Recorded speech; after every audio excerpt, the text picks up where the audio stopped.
All right, welcome back to another After Dark, everybody. Hope you all having a good night so far. Hope you guys had a wonderful day. So, I had another super thanks request donation to check out another video from Dominique Wilkins. This one is another Johnny Arnett video, and this one is titled "The Unfortunate 80s Superstar," Dominique Wilkins. Man, that's a sad title, you guys. It's a sad title. Dominique was great, man, but it is unfortunate. I've always felt this way ever since I was a kid, that it was just, it just didn't work. It just didn't pan out for the guy.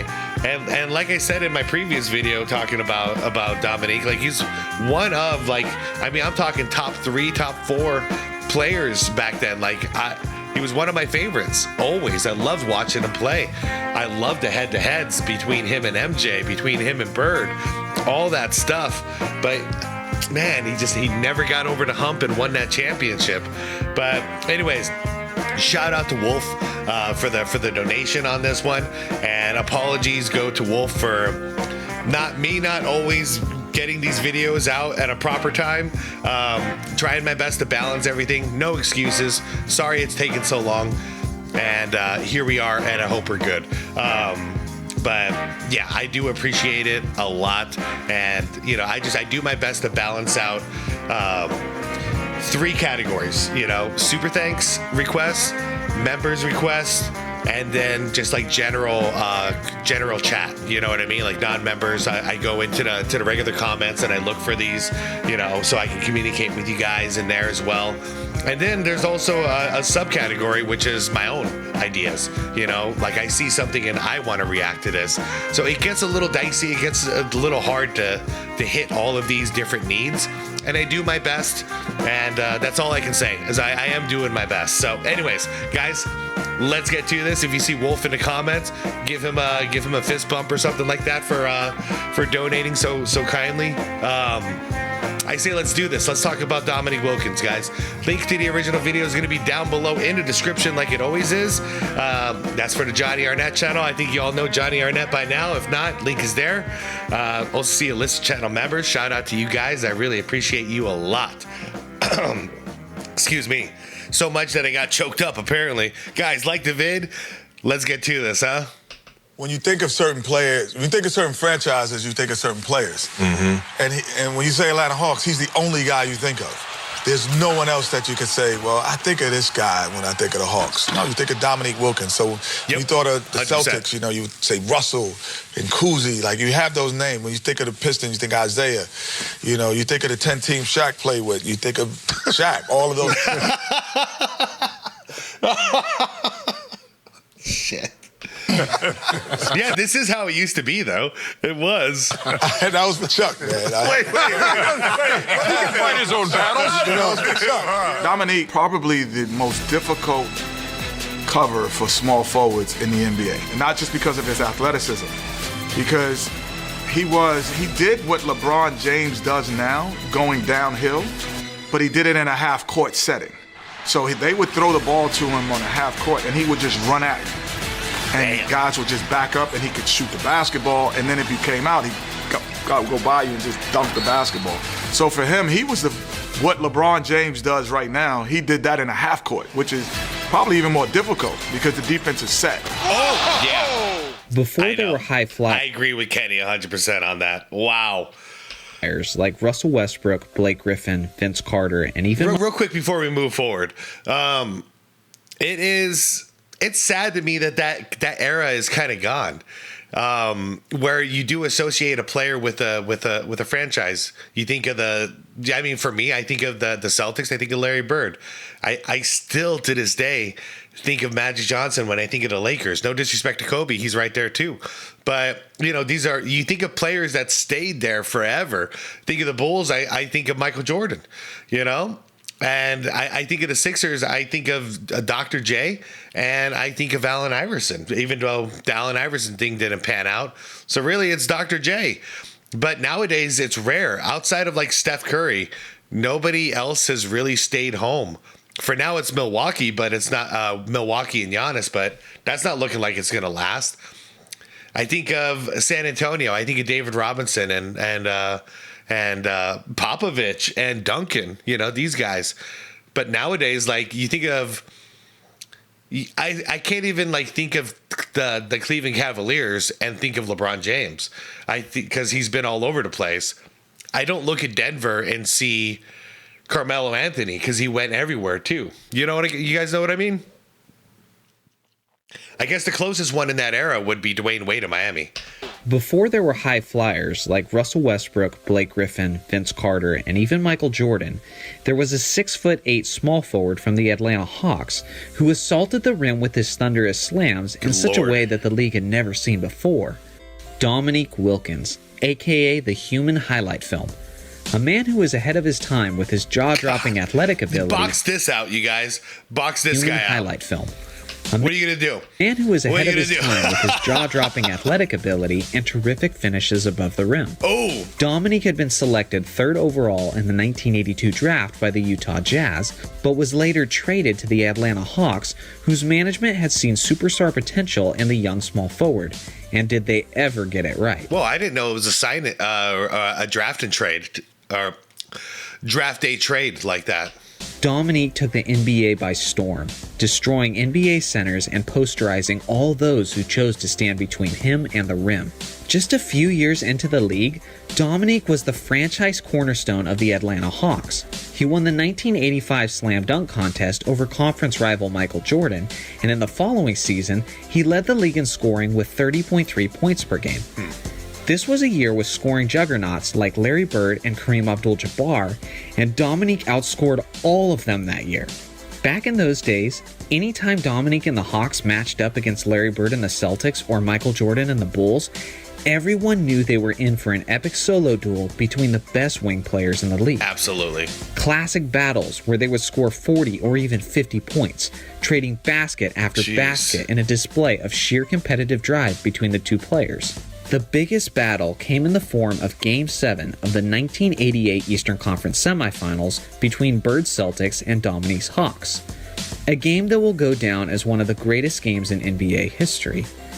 Dominique finished with 47 points and Bird had 34, with 20 of those coming in the fourth quarter, and the Celtics narrowly beat the Hawks 118 to 116. By the time the 1990 NBA season had rolled around, Dominique had carried his Hawks to 4 straight 50-plus win seasons. Damn, 57 wins. He was one of the most respected and feared players in the game, Absolutely. but had never managed to get over the hump of winning an NBA championship. In the 1991-92 season, Dominique Wilkins' success came to an abrupt halt when he ruptured his Achilles tendon only halfway through the season.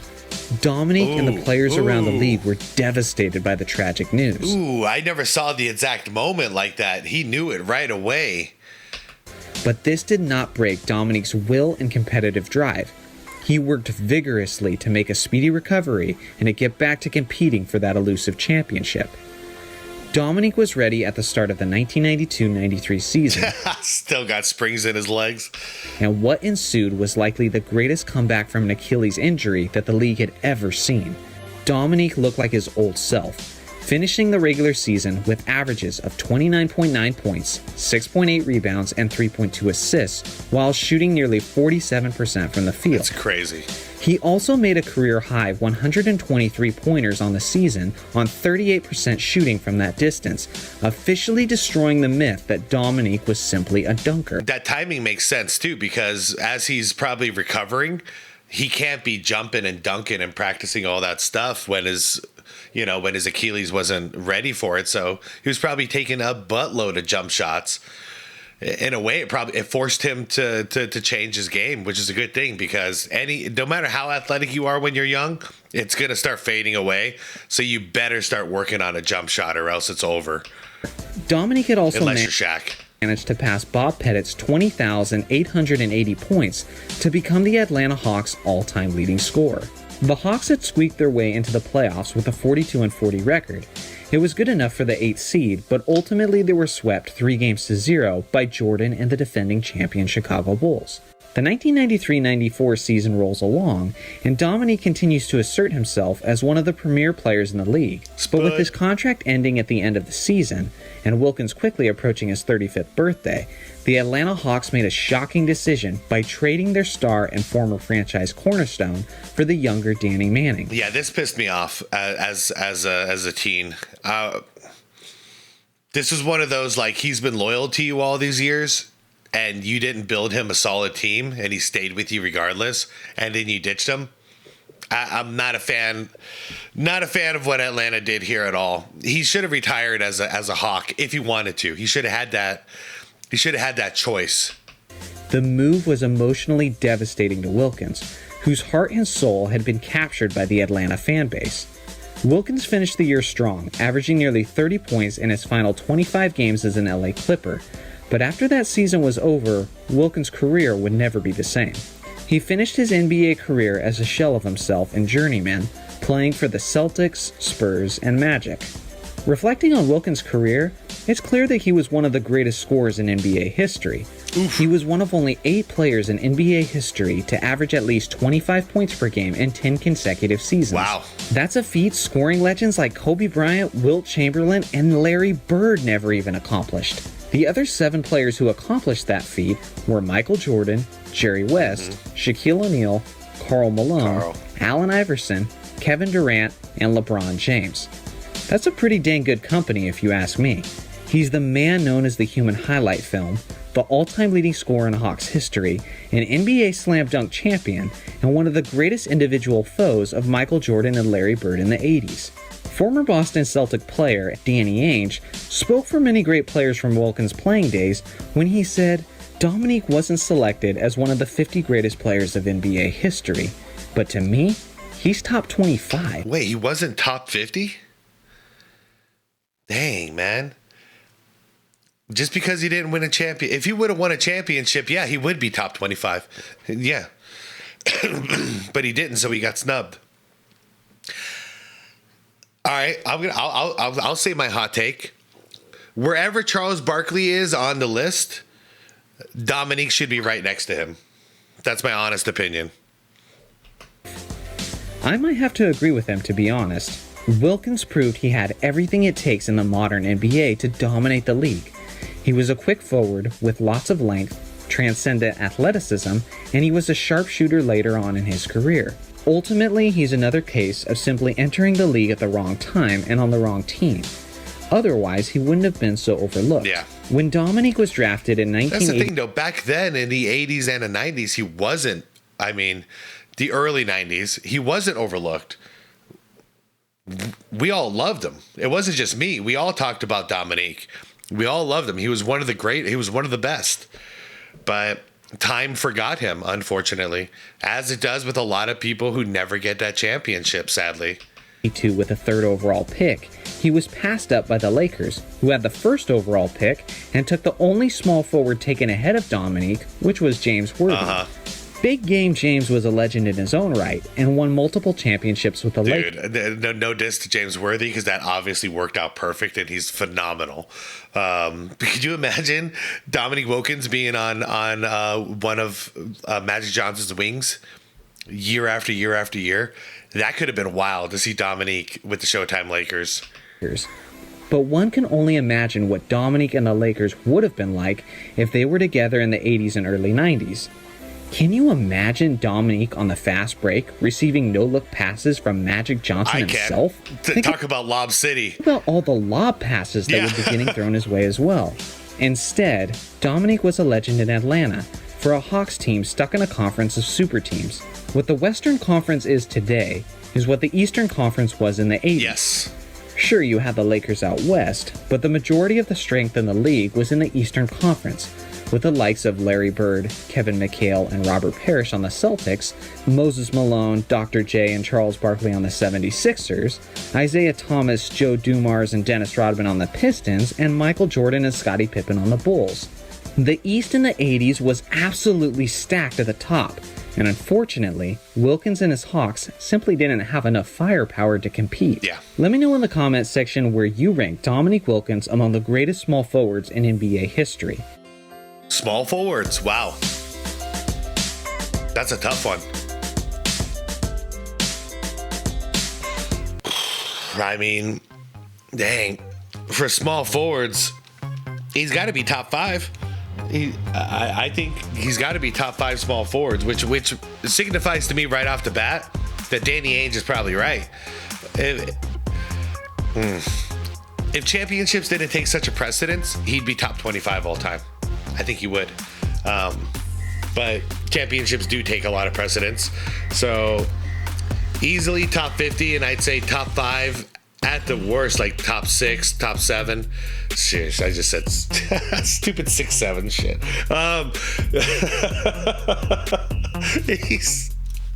He's top 7 small forwards all time, easily. I got Larry Bird at the top of that list, but anyways, I just derailed my whole outro with that. God. I'm curious because you guys got a minute. You guys can look it up on your phones. Look up the greatest small forwards of all time. And we got Bird, we got Dr. J in there. You can throw in LeBron in there if you want. I'd argue Jordan and the Wizards at small forward could be in there, but that's just because I'm a jerk. Dominique should be in there for sure. Who else, man? Scottie Pippen should be in there. Yeah. Take away the championships, and he's right there with Pippen, I think. Like him and Pip are, one is more of a defensive specialist and facilitator, and the other is less of a facilitator and more of an offensive juggernaut.